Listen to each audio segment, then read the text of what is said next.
வணக்கம். இன்றைய பார்வை உங்களை வரவேற்றுக் கொள்கிறது. இலங்கையில் அரச வதிவிட உரித்துக்கள் பிடுங்கப்பட்ட ஸ்ரீலங்காவின் முன்னாள் தலையாரிகள் தமது அனுதாபம் 2.0 படத்தை இயன்றவரை ஓட்டிக்கொள்ள தலைப்படும் நிலையில் மைத்திரி சந்திரிகா போன்ற முன்னாள் தலைகளுக்கும் இவ்வாறாக வதிவிடங்கள் பிடுங்கப்பட்டிருந்தாலும் கூட அவர்களை இந்திய சீன ராஜதந்திரிகள் பெரிதும் கணக்கில் எடுப்பதாக தெரியவில்லை. மாறாக அவர்கள் அனைவருமே ஏட்டிக்கு போட்டியாக ராஜபக்சக்களையே சுற்றி சுற்றி வளையமிட தலைப்படுகின்றார்கள். அந்த வகையில் கொழும்பில் சில வருடங்களாக தான் முகாம் போட்ட அரச வதிவிடத்திலிருந்து தான் வெளியேறிக் கொள்வதற்கு ஓரிரு மணி நேரத்துக்கு முன்னர் தன்னை அங்கு வைத்து சீன ராஜதந்திரி சந்தித்த ஒரு பதிவை மறைமுகமாக மஹிந்த உருவாக்கியிருந்தார். விஜயராம மாவட்டத்தில் மஹிந்தவை சந்தித்த இறுதி ராஜதந்திர தலையாக சீன தலை பதிவாகிக் கொண்டது. இந்த நிலையில் நேற்று மஹிந்தவின் புதல்வரான நாமல் ராஜபக்சவை இந்திய உயர்ஸ்தானிகர் சந்தோஷ் ஜா சந்தித்த நகர்வும் வந்திருக்கின்றது. ஆக மொத்தம் முதலில் சீன தூதர், அதன் பின்னர் இந்திய தூதர் என அரச வதிவிடம் இழந்த மஹிந்தவின் அனுதாபம் 2.0 காட்சிப்படுத்தலுக்குரிய சில எதிர்வினை உபரி ராஜதந்திர காட்சிகளும் பெறத்தான் செய்கின்றன. முன்னாள் தலையாரிகள் இவ்வாறாக படங்காட்டும் அனுதாபம் 2.0 ஊடறுக்கும் வகையில் ஏகேடிஆர் தரப்பும் சில எதிர்வினைகளை வெளிப்படுத்துகிறது. அந்த வகையில் சில செய்திகளை அவர்களும் சூட்டோடு சூடாக வெளியிட்டாலும் ராஜபக்சக்களின் அனுதாப படம் ஓடத்தான் செய்கின்றது. இதற்கிடையே அனுரகுமார திசாநாயக்கா தன் மீது அரசியல் பயங்கரவாதத்தை ஏவி விடுவதால் ஆட்சி மாற்றம் எல்லாம் வரும் என்ற கூதாவில் மறைமுகமாக மஹிந்தவும் ஒரு செய்தியை சொல்லியிருந்தார். மறைமுகமாக இது அனுர எதிர்ப்பு கிளர்ச்சி புரட்சி என்ற மொழியாடலுக்கு உரியதாகவும் இருந்தது.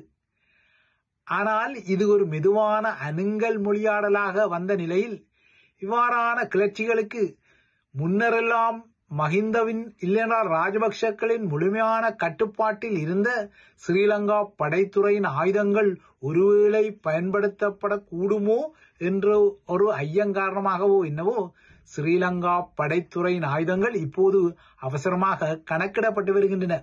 இதற்கும் அப்பால் தான் முன்னாள் தலையாரிகள் முன்னெடுக்கும் அனுதாப அலையை ஊடறுக்கும் வகையில் ஏகேடிஆரின் தரப்பும் சில நகர்வுகளை செய்கிறது. அந்த வகையில் மஹிந்தவும் அவரது வாரிசுகளும் இல்லென்றால் ஏனைய முன்னாள் அரச தலைகள் அவர்களது வாரிசுகள் சுமார் 30 ஆண்டுகளுக்கு மேலாக அரச வதிவிடங்களில் வாழ்ந்த சொகுசை கொண்டிருப்பதால் தான் அவற்றின் வரப்பிரசாதங்கள் இப்போது துண்டிக்கப்படும் போது அவர்கள் கலங்கிக் கொள்வதாகவும் ஆற்றாமை கொள்வதாகவும் அனுரகுமார திசாநாயக்கா தரப்பு சாடிக் கொள்கிறது. அரச வதிவிடங்களில் வாழும் அனைத்து முன்னாள் தலையாரிகளுக்கும் கொழும்பில் சொந்தமான இல்லங்கள் இருந்தாலும் அவர்கள் அனைவருமே பரம்பரையாக இலவச அரச வதிவிடங்களில் வாழ்ந்து பழக்கப்பட்டவர்கள் என குறிப்பிடும் ஏகேடிஆர் தரப்பு முகங்கள் இவ்வாறாக இலங்கையில் தொடர்ந்த முறைகேடான அரசியல் கலாச்சாரத்தை மாற்றிக்கொள்வதற்காகவே மக்கள் தமக்கு கடந்த 2 தேர்தல்களிலும் ஆணைகளை வழங்கிக் கொண்டதாகவும் குறிப்பிடுகிறது. ஆனால் ஏகேடிஆர் தரப்பு இவ்வாறு சொல்லி வாய் மூடுவதற்கிடையில் தற்போது தான் தனது ஓய்வூதியத்தை கொண்டே வாழ்க்கையை கழிப்பதாகவும் தனக்கு வேறு எந்த ஒரு வருவாயும் இல்லை என இன்னொரு முன்னாள் தலையாரியான மைத்திரிபால சிறிசேனா மூக்கால் அழும் வகையில் புதிய பல்லவியை எடுத்துவிட்டார். அத்துடன் தன்னை போன்ற அரசியல் தலைகளுக்கு வழங்கப்பட்ட வீடுகளை தற்போது ஏகேடிஆர் அரசாங்கம் சடுதியாக பிடுங்கிக் கொண்டாலும் அவ்வாறாக பிடுங்கப்படும் வதிவிடங்கள் எல்லாம் பயன்பாடின்றி குரங்குகளும் வௌவால்களும் குடியிருக்கும் வதிவிடங்களாக மாற்றப்படுவதான புதிய கதையையும் சொல்ல தலைப்படுகின்றார்.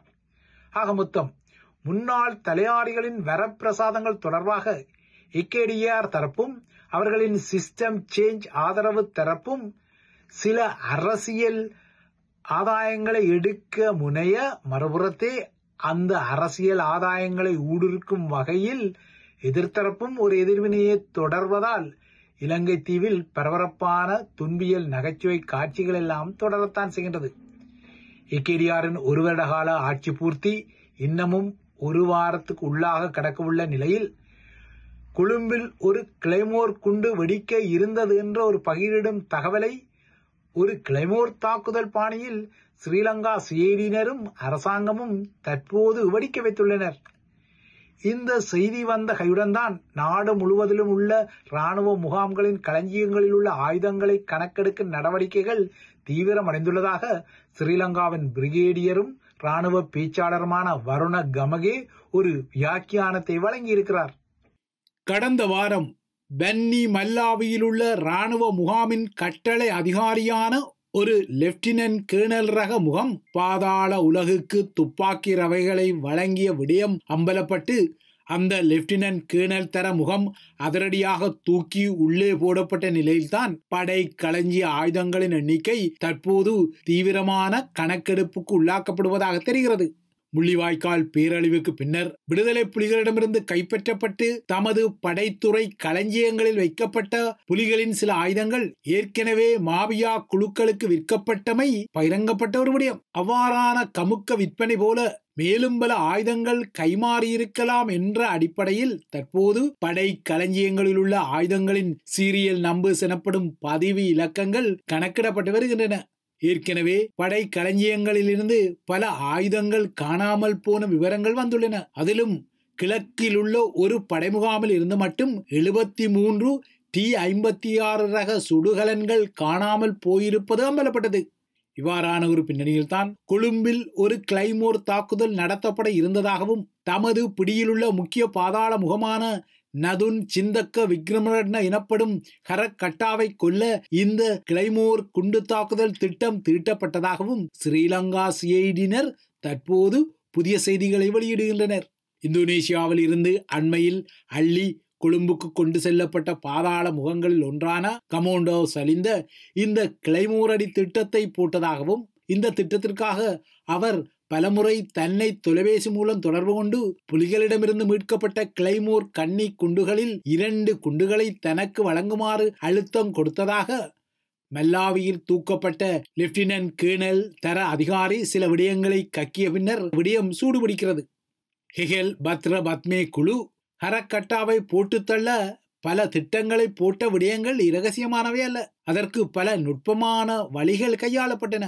அந்த வகையில் ஹரக்கட்டாவை போட்டு தள்ள பாதாள முகங்களில் ஒருவர் ஊடகர் வேடகத்தில் சென்று தனது கையிலுள்ள வீடியோ கமராவுக்குள் ஒரு நுட்பமான கைத்தொலைபேசியை வைத்திருந்து அந்த துப்பாக்கி மூலம் ஹரக்கட்டாவை சுட்டுக் கொள்ளும் திட்டமெல்லாம் போடப்பட்டது.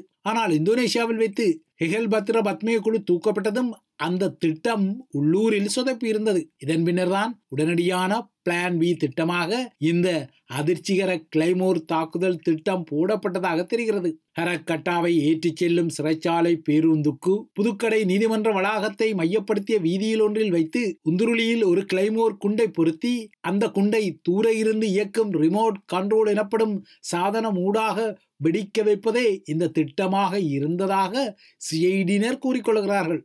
ஸ்ரீலங்கா சிஐடியினர் கூறுவது போல ஒருவேளை இந்த திட்டம் சாத்தியப்பட்டிருந்தால் கடந்த சில நாட்களுக்கு முன்னர் பரபரப்பான ஒரு பகல் வேளையில் கொழும்பு நகரில் இந்த குண்டு வெடித்திருந்தால் அதன் அதிர்வு 2019 உயிர்த்த ஞாயிறு தாக்குதலுக்கு பின்னர் ஸ்ரீலங்கா தலைநகரை மீண்டும் ஒரு முறை கந்தக நாசகாரத்தால் கலக்கிய தாக்குதலாகவும் பதிவாகியிருக்கவும் கூடும்.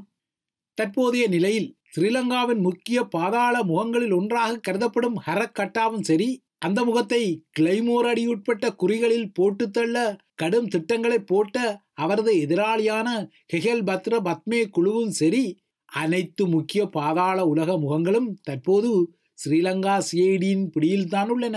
இவ்வாறாக சிஐடியின் பிடியில் உள்ளவர்கள் கக்கும் செய்திகளில்தான் பாதாள உலக கும்பல்களுக்கு புலிகளின் ஆயுதங்கள் உட்பட்ட ஆயுதங்கள் கடந்த காலத்தில் படைத்தரப்பால் வழங்கப்பட்ட செய்திகள் எல்லாம் வந்துள்ளன. ஸ்ரீலங்காவின் அரசியல்வாதிகளுக்கும் அந்த தீவில் இயங்கிய பாதாள முகங்களுக்கும் இடையிலான தொடர்புகள் இனிமேலும் இரகசியமான விடயங்கள் அல்ல, அவையெல்லாம் இப்போது பரகசியப்பட்டு விட்டன. அந்த வகையில் ராஜபக்சக்கள் என்னதான் மறுத்து கொண்டாலும் அவர்களின் கட்சி உறுப்பினர்களுக்கும் ஐஸ் போதைப் பொருள் உற்பத்திக்கு பயன்படுத்தப்படும் ரசாயன கடத்தலுக்கும் இடையிலான தொடர்புகள் எல்லாம் வெளியே வந்துவிட்டன. இதனால் தான் பாதாள முகங்கள் கைது செய்யப்பட அவர்களுடன் தொடர்பில் இருந்த அரசியல் முகங்களுக்கு கலக்கங்கள் வருவதாக ஏகேடிஆர் அரசாங்கம் குறிப்பிடுகிறது.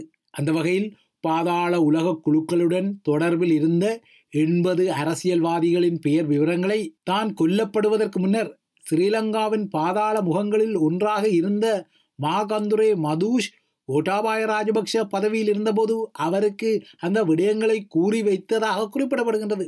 ஆனால் கோட்டாவிடம் இந்த விடயங்களை கூறிய அதே மாகந்துர மகூஷ் பின்னர் கொல்லப்பட்டார். அவர் கொல்லப்பட்டதன் ஊடாக குறித்த 80 அரசியல்வாதிகளின் பெயர் விவரங்கள் வெளியே கசியாதவாறு பாதுகாத்து கொண்டதான அரசல் புரசலான கதைகள் எல்லாம் இருந்தன. இவ்வாறான புதிய புதிய செய்திகள் எல்லாம் பரபரப்பாக இலங்கை தீவில் வந்த நிலையில்தான் தமிழ் அரசியல்வாதிகளின் கிச்சு கிச்சு மூட்டல்கள் ஒருபுறமாகவும் இவ்வாறான பரபரப்பு கதைகள் மறுபுறமாகவும் இலங்கை தீவை தினசரி அலைக்கழிக்கத்தான் செய்கின்றன.